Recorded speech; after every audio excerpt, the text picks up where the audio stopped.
अस्सलाम वालेकुम स्टूडेंट, कैसे हैं आप लोग। आज हम फर्स्ट ईयर केमिस्ट्री का चैप्टर नंबर 2 की एक डेरिवेशन को डिस्कस करने जा रहे हैं, जिस डेरिवेशन का ताल्लुक़ आपके बोहर्स एटॉमिक मॉडल से है। जैसे कि आप जानते हैं, चैप्टर नंबर 2 का जो नाम है वो है एटॉमिक स्ट्रक्चर।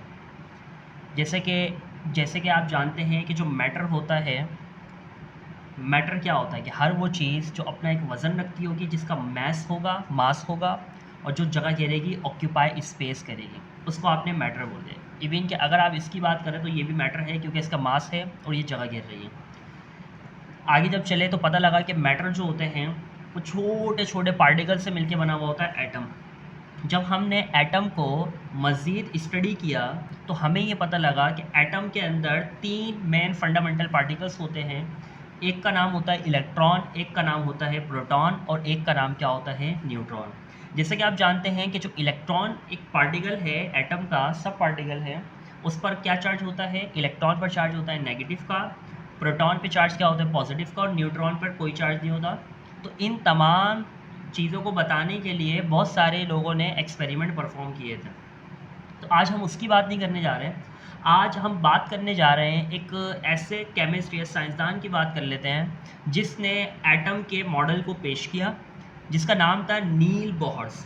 उसने एटम के रेडियस को कैलकुलेट किया, ऐसे एटम के रेडियस को कैलकुलेट किया जिनका एटॉमिक नंबर जो है वो 1 होता है। जैसे कि आप हाइड्रोजन को अच्छी तरीके से जानते हैं कि हाइड्रोजन का एटॉमिक नंबर जो होता है वो 1 होता है। अब आपको पता है कि कोई भी एटम होगा, उसका एक सेंटर वाला पार्ट होता है जिसको न्यूक्लियस कहते हैं, इस पे चार्ज होता है प्लस का, प्रोटॉन होता है, और इसके सराउंडिंग में जितना भी एरिया होता है इसको आप शेल कह सकते हैं,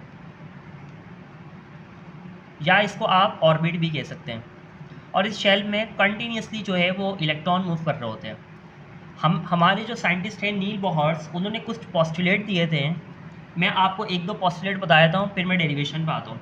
उन्होंने कहा था कि जब भी कोई इलेक्ट्रॉन फिक्स्ड ऑर्बिट के अंदर, या फ़र्ज़ कर लें ये इलेक्ट्रॉन जब तक अपने ऑर्बिट में कंटिन्यूसली क्या करता रहेगा, मूव, ना तो ये कोई एनर्जी इमिट करेगा और ना तो कोई एनर्जी एब्जॉर्ब करेगा।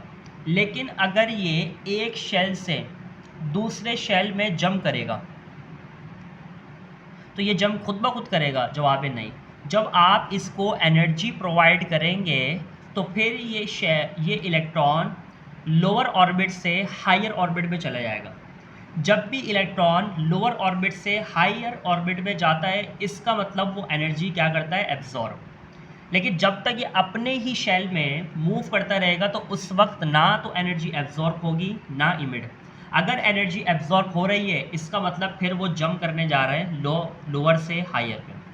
और अगर ये हायर से दोबारा लोअर पे आए तो जितनी भी एनर्जी इसने एब्जॉर्ब की है वो एनर्जी यहाँ पर क्या कर देगा, इमिट कर देगा। क्या कर देगा, इमिट।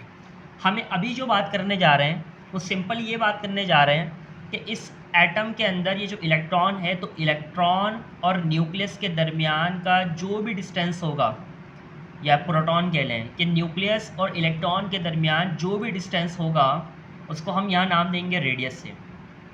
क्यों? क्योंकि एक सर्कुलर पाथ है। सर्कुलर पाथ के अंदर तमाम स्टूडेंट्स को पता होगा कि एक चीज़ जो होती है वो कांस्टेंट होती है, वो है रेडियस। तो दरअसल हम एटम की रेडियस कैलकुलेट करने जा रहे हैं, ऐसे एटम की जिनका एटॉमिक नंबर क्या है, 1 है। तो आइए डेरिवेशन को स्टार्ट करते हैं ताकि हमारी वीडियो बहुत लंबी ना हो। सही है। अब एक चीज़ याद रखें, जब हम रेडियस को यहाँ पर स्टार्ट करेंगे तो यहाँ पर हमें एक अप्लाई करना पड़ेगा कूलम्स लॉ।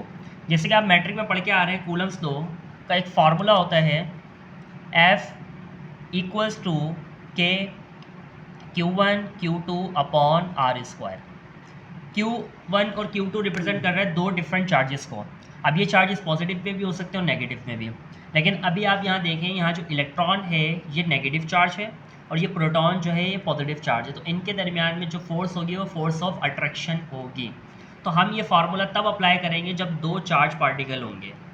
अब वो प्लस के भी हो सकते हैं, माइनस के भी हो सकते हैं। तो आइए इस डेरिवेशन का आगाज़ करते हैं ताकि जल्द से जल्द ये डेरिवेशन बन जाए। बोला हाइड्रोजन एटम कंसिस्ट। अब यहाँ देखिए हमने हाइड्रोजन एटम क्यों लिया, सिंगल इलेक्ट्रॉन वाले आपने एटम को यूज़ करना है। तो बोहर से जो अपना रेडियस कैलकुलेट किया था वो सिंगल इलेक्ट्रॉन वाले एटम को यूज़ किया था। तो hydrogen atom consist of a single electron revolving around the nucleus. Hydrogen atom जो होता है उसके अंदर एक इलेक्ट्रॉन होता है जो न्यूक्लियस के अराउंड रिवॉल्व कर रहा होता है। रिवॉल्व का मतलब होता है चक्कर लगा रहा है उसके अराउंड। आगे बोल रहा है let E and M are the charge and mass of electron. E का मतलब इलेक्ट्रॉन के चार्ज की बात हो रही है, एम का मतलब इलेक्ट्रॉन के मास की बात हो रही है। जेड ई ओवरऑल चार्ज है न्यूक्लियस का। जेड का मतलब यहाँ पर नंबर ऑफ प्रोटॉन की बात हो रही है। आपको पता है नंबर ऑफ प्रोटॉन न्यूक्लियस में अगर हाइड्रोजन की बात हो रही है तो 1 ही होता है। तो 1 को मैं ई से मल्टीप्लाई करूँगा तो मैं जेड ई का वर्ड यूज़ करूँगा, ना कि सिर्फ ई का। Z E is the charge a nucleus and r is the radius of an orbit in which electron is moving with a velocity v. In short, E और M, ये जो शुरू वाला E है ये रिप्रेजेंट कर रहा है इलेक्ट्रॉन के चार्ज को, M रिप्रेजेंट कर रहा है इलेक्ट्रॉन के मास को, और ZE ओवरऑल रिप्रेजेंट कर रहा है चार्ज किसके, न्यूक्लियस की। R क्या है, रेडियस है ऑर्बिट का, और R क्या है यहाँ पर, न्यूक्लियस और इलेक्ट्रॉन के दरमियान जो भी डिस्टेंस होगा वो रेडियस R से डिनोट कर रहे हैं। और बोल रहा है electron is moving with a velocity v, और जो इलेक्ट्रॉन मूव कर रहा है उसकी कोई ना कोई पर्टिकुलर वेलोसिटी होगी जिसको रिप्रेजेंट कर दिया v से। अब आइए हम आगे की जानिब बढ़ते हैं। तो हमने लिखा according to Coulomb's law the electrostatic force between the nucleus and electron is written as. Coulomb's law के मुताबिक यहाँ पर एक फोर्स जनरेट होगी जिसका नाम है इलेक्ट्रोस्टैटिक फोर्स, जो कि न्यूक्लियस और इलेक्ट्रॉन के दरमियान में होगी। तो आइए हमने एक फार्मूला लगाया। फार्मूला क्या है, F इक्वल्स टू के Q1 Q2 upon are square. के की वैल्यू जो होती है हमारे पास कांस्टेंट होती है, इसका एक फार्मूला होता है, के का फार्मूला होता है 1/4πε0। इसको परमिटिविटी कांस्टेंट भी कहते हैं। ये तब लगता है जब दो चार्जेस के दरमियान एयर पार्टिकल्स या फ्री स्पेस होता है। Q1 रिप्रेजेंट कर रहा है इलेक्ट्रॉन के चार्ज को, या आप Q1 लिख सकते हैं, ये जो न्यूक्लियस का चार्ज है ZE, तो Q1 की जगह आप ZE लिख लें, Q2 की जगह आप E लिख लें।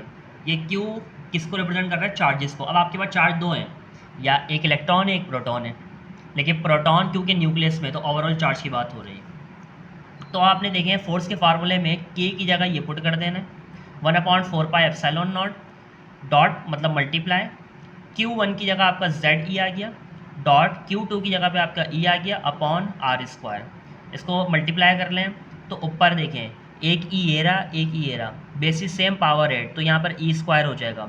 तो जेड ई स्क्वायर को अगर 1 से मल्टीप्लाई करूँगा जेड स्क्वायर अपॉन में आ जाएगा 4πε0 आर स्क्वायर। तो ये तो दो चार्जेस के दरमियान जो फोर्स थी उसका फार्मूला बन गया। इसको हमने नाम दे दिया इक्वेशन नंबर 1 का। अब आइए एक दूसरी फोर्स का सुना। आपको पता है ये सेंटर में आपके पास न्यूक्लियस था और यहाँ से यहाँ तक का फासला इसका रेडियस था। हर पॉइंट पे सेम होता है, सबको पता होगा। अब यहाँ पे मूव कर रहा था इलेक्ट्रॉन। अब यहाँ पर चार्ज पॉजिटिव और यहाँ है नेगेटिव, तो ये पॉजिटिव इस नेगेटिव को अपनी ओर क्या कर रहा होगा, अट्रैक्ट कर रहा होगा। अगर अट्रैक्ट कर रहे हैं तो इलेक्ट्रॉन को तो न्यूक्लियस की तरफ आ जाना चाहिए, लेकिन ये तो एक पर्टिकुलर डिस्टेंस में मूव कर रहे हैं। इसका मतलब एक फोर्स इसके अपोजिट भी लग रही है, जिस फोर्स का नाम है सेंट्रीफ्यूगल फोर्स, जो इसको न्यूक्लियस के करीब नहीं आने दे रही। याद होगा हमने 9th या मैट्रिक में हमने एक पढ़ा था सेंट्रीपिटल फोर्स। सेंट्रीपिटल फोर्स की जो डायरेक्शन होती है वो टुवर्ड्स द सेंटर होती है। तो एक तरीके से ये जो इलेक्ट्रोस्टैटिक फोर्स है ये सेंट्रीपिटल फोर्स का काम कर रही है, लेकिन चार्जेस की बात हो रही है तो फार्मूला डिफरेंट है। लेकिन एक फोर्स जो इसके अपोजिट होगी उसका नाम होगा centrifugal force. Formula centripetal force वाला ही होगा। तो एक फोर्स का फार्मूला तो हमारे पास ये बन गया। दूसरी फोर्स का फार्मूला देखें, according to centrifugal force F is equal to mv² upon R. इस इक्वेशन को नाम दे दिए इक्वेशन नंबर 2। अब इन दोनों इक्वेशन को मैं करूँगा कंपेयर। कंपेयर कैसे करूँगा, इनका F साइड सेम है तो इनके बाद वाली इक्वेशन लिख दूंगा। तो कंपेयरिंग क्वेश्चन नंबर 1 एंड 2, ये तब लगेगा तब दो चार्जेस की बात होगी, और ये तब अब हमने अप्लाई की जब हम अवे द सेंटर की बात करेंगे। तो कंपेयरिंग कर लें क्वेश्चन नंबर 1 और 2 को, तो आपके पास कंपेयरिंग में एक साइड mv² अपॉन आर वाली आ गई और एक आपके पास आ गई ZE² अपॉन 4πε0 आर स्क्वायर, ये वाली। आइए आगे कंटिन्यू करते हैं। तो अब यहाँ देखें आपके पास यहाँ R² है और यहाँ R है, तो एक आर यहाँ आर से कैंसिल हो गया। अब आपने करना है क्या है, ये आर यहाँ डिवाइड हो रहा है क्योंकि हम रेडियस की डेरिवेशन कर रहे हैं, तो ये आर यहाँ डिवाइड हो रहा है, इसको इधर ला के मल्टीप्लाई करवा दें, एम वी स्क्वायर यहाँ मल्टीप्लाई हो रहा है, इसके नीचे ला के डिवाइड, तो सिंपल मैंने दोनों की जगह एक्सचेंज कर दी। तो आर देखिए यहाँ पर आ गया, इजिकल टू के ऊपर जेड स्क्वायर था, अपॉन में क्या है 4 पाई एप्सिलॉन नॉट, और ये भी आ गया एम वी स्क्वायर डिवाइड में। एक क्वेश्चन को नाम दे दें क्वेश्चन नंबर 3 का। अब एक चीज़ याद रखें, z कांस्टेंट है, चार्ज कांस्टेंट है, 4 एक नंबर है कांस्टेंट है, पाई की वैल्यू भी कांस्टेंट है, एप्सिलॉन नॉट तक की वैल्यू कांस्टेंट है, मास भी वैल्यू कांस्टेंट है, लेकिन कांस्टेंट नहीं है तो क्या वो है आपके पास v रिप्रेजेंट कर रहा है इलेक्ट्रॉन की वेलोसिटी को। तो मैं हर पॉइंट पर इलेक्ट्रॉन की वेलोसिटी कैलकुलेट नहीं कर सकता, तो मुझे इसको यहाँ से ख़त्म करना पड़ेगा। तो जब आप बोहर्स का एक पोस्टुलेट देखेंगे तो उसमें आपको एक पोस्टुलेट ये नज़र आएगा कि जब कोई इलेक्ट्रॉन मूव कर रहा होता है तो उसका जो एंगुलर मोमेंटम होता है वो बराबर होता है NH/2π। तो ये एक फार्मूला है, ये अच्छी तरीके से याद कर लें, MVR, M मतलब मास, V मतलब वेलोसिटी, R मतलब radius, is equal to N number of orbit की बात हो रही है, H इसको प्लांक्स कांस्टेंट कहते हैं, और 2π तो एक नंबर है। हमें अलग करना है, हमें चाहिए v स्क्वायर की वैल्यू, ताकि यहाँ पुट कर दें तो v अलग कर लें, एम आर यहाँ मल्टीप्लाई हो रहा है, इधर आके डिवाइड, तो v का फार्मूला बन गया v is equal to NH/2π, तो पहले से था, एम आर नीचे आ गया। अब आप यहाँ देखें, हमें चाहिए v स्क्वायर की वैल्यू, तो मैं यहाँ पे v स्क्वायर की वैल्यू बना लेता हूँ, तो मैं स्क्वायरिंग कर देता हूँ ऑन बोथ साइड, तो v पर भी स्क्वायर आ गया, is equal to NH/2π mr whole square, square apply करते हैं तो v square is equal to n पे भी स्क्वायर आ गया, h पे भी स्क्वायर आ गया, 2 का स्क्वायर होता है 4, पाई पे भी स्क्वायर आ गया, m पर स्क्वायर और r पर स्क्वायर। इस v स्क्वायर की वैल्यू को पुट कर दें आप इक्वेशन नंबर 3 यहाँ पर लाके, तो यहाँ देखें r अपनी जगह मौजूद है, ये रहा, z स्क्वायर अपनी जगह मौजूद है, 4 पाई एप्सिलॉन नॉट अपनी जगह मौजूद है, m अपनी जगह मौजूद है, तो v स्क्वायर की जगह ये जो इक्वेशन बनी है ये मैंने लाके पुट कर दी ब्रैकेट डाल के। अब आपको पता है जो चीज़ डिवाइड से डिवाइड में होती है वो ऊपर आगे क्या हो जाती है, मल्टीप्लाई। तो r का फार्मूला देखें क्या बन गया, z स्क्वायर पहले से मौजूद था, ये पूरी चीज़ z स्क्वायर से मल्टीप्लाई हो गई, तो 4 pi square m square r square ये वाला ऊपर आ गया, नीचे क्या बच गया 4 pi epsilon not m n square h square ये जो मौजूद था वो। अब कैंसिल कर दें, 4 से 4 कैंसिल हो गया, पाई स्क्वायर एक पाई से नीचे वाला पाई कैंसिल हो गया, एक m से एक m कैंसिल हो गया, और यहाँ पर आप यहाँ देखें कि r स्क्वायर है यहाँ पर और एक है यहाँ एक r, तो एक r से एक r क्या हो गया है, कैंसिल हो चुका है। तो जो बच रहा है वो लिख देते हैं, हम निकालने जा रहे हैं रेडियस की डेरिवेशन, तो r यहाँ मल्टीप्लाई हुआ है, मैं यहाँ लाके क्या करवा देता हूँ, डिवाइड।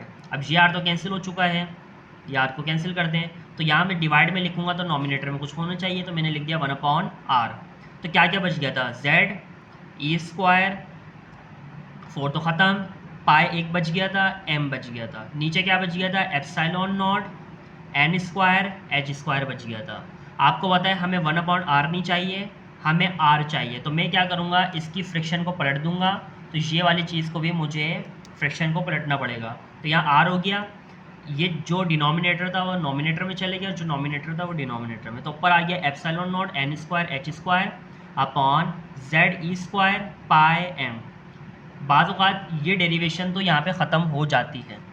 इसमें देख लें, एप्सिलॉन नॉट परमिटिविटी कांस्टेंट कहलाता है, ये तब लगता है जब दो चार्जेस के दरमियान फ्री स्पेस होता है या एयर पार्टिकल। h का मतलब यहाँ पर प्लांक्स कांस्टेंट है, e का मतलब चार्ज की बात हो रही है, m का मतलब मास ऑफ इलेक्ट्रॉन, n का मतलब ये है नंबर ऑफ ऑर्बिट की बात हो रही है।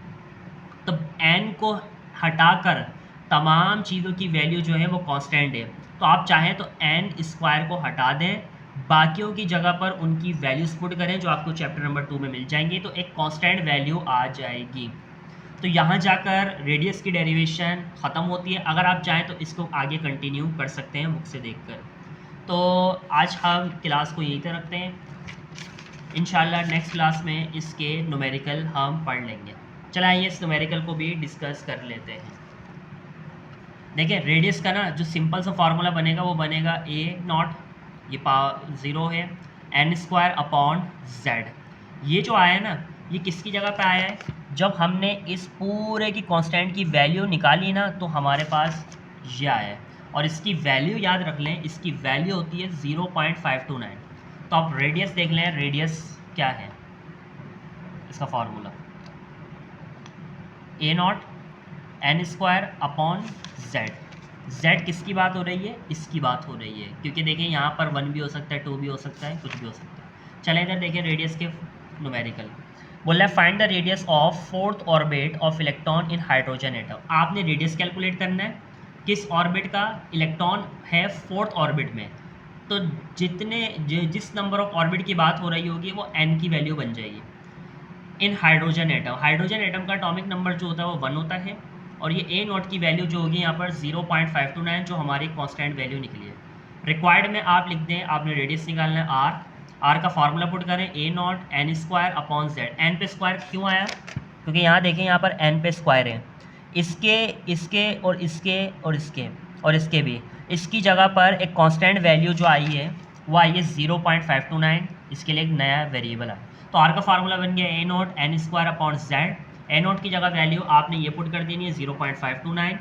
नंबर ऑफ ऑर्बिट जो भी बोलेगा वो आपने रखना है, फोर्थ है तो फोर्थ, 5 है तो 5, 4 का स्क्वायर लेंगे तो 16, और डिवाइड में एटॉमिक नंबर हाइड्रोजन का 1 होता है। तो 0.529 को 16 से मल्टीप्लाई करवाएं, 1 से डिवाइड करा दें, तो रेडियस आ जाएगा 8.46। इसका मतलब सेंटर से लेकर फोर्थ ऑर्बिट तक का जो डिस्टेंस होगा वो कितना होगा? 8.46, और यूनिट यहाँ पर जो यूज़ होगा वो एंगस्ट्रॉम होगा, जो बहुत छोटा यूनिट है। आइए दूसरा न्यूमेरिकल को देख लेते हैं। बोला calculate the radius of third orbit. हमने रेडियस कैलकुलेट करना है किस ऑर्बिट का? थर्ड ऑर्बिट का। तो एन की वैल्यू यहाँ पर बन जाएगी 3। बॉर कांस्टेंट फॉर हाइड्रोजन इज, देखिए बॉर कांस्टेंट ए नॉट रिप्रेजेंट कर रहा है बॉर कांस्टेंट को, इसकी वैल्यू दी हुई है 0.529 एक्सट्रॉन। तो एन की वैल्यू 3, हाइड्रोजन की बात हो रही है तो एटॉमिक नंबर 1 और ए नॉट। इन शॉर्ट आप सिर्फ एन की वैल्यू याद कर लो, सॉरी जेड की वैल्यू और ए की वैल्यू। एन की वैल्यू जो सवाल में बोल रहा है वो रख दो आप। तो फार्मूला देखिए, फार्मूला वही है, ए नॉट की जगह 0.529, एन की वैल्यू जब आप 3 रखो तो 3 का स्क्वायर लो तो 9 आ जाएगा। आप एक स्टेप बढ़ा सकते हो, डिवाइड कर दो 1 से, इसको सॉल्व करें तो 4.761 एंगस्ट्रॉम आ जाएगा। तो आज हमने रेडियस की डेरिवेशन को देखा है, और हमने कुछ उसके 2 न्यूमेरिकल जो आपके कोर्स का हिस्सा है उसको देखा। इंशाल्लाह नेक्स्ट क्लास में मुलाकात होगी जिसमें हम इसकी नेक्स्ट डेरिवेशन को डिस्कस करेंगे। तो तब तक के लिए इजाज़त दीजिए, अल्लाह हाफ़िज़।